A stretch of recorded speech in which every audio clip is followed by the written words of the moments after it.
This looks like a really fun event here today, so tell me what's going on here.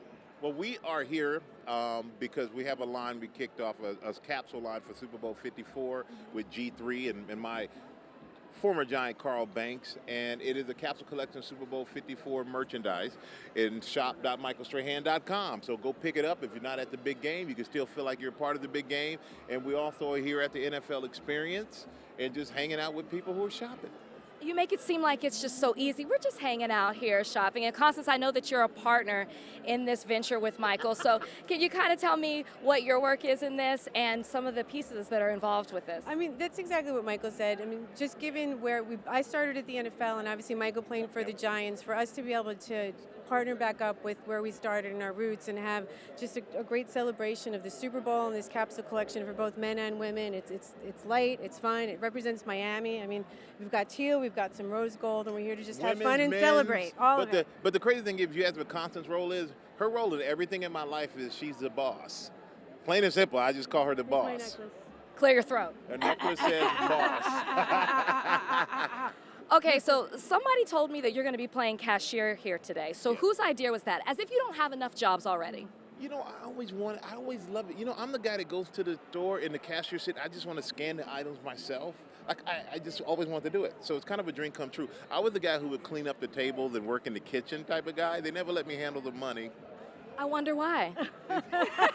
Is this why Constance is the boss? It's so hurtful.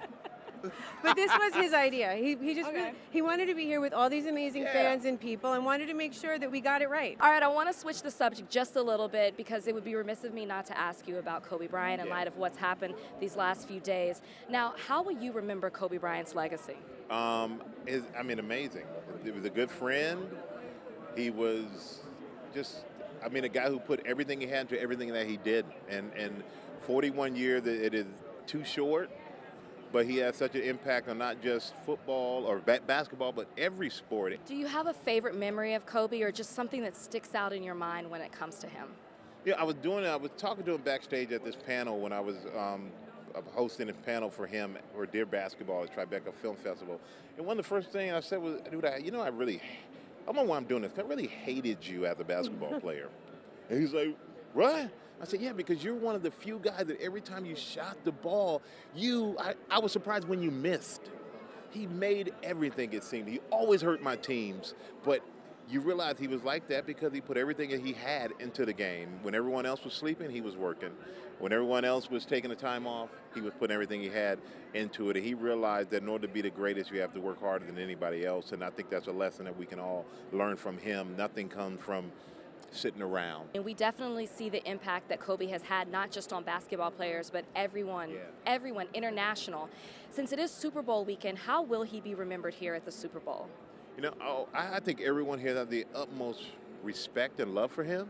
I don't know any athletes who have not looked at Kobe Bryant and felt like if they had a chance to know him or not, did not feel like you were in the presence of somebody who had a purpose or an influence on you. I mean, it's weird to think that a basketball player could have these football players go, oh, that was my guy, or I learned so much from him. He inspired me, but he was just that guy, and I think that he will be honored here. I think maybe we may do something about him during our pregame show as well. I had a talk with the producer this morning about that because I think he deserved it. He's the guy that transcends sports and just from his sport to business to the world in general. And as a father. And as a father and as a husband, he definitely deserves all the good words that are being said about him.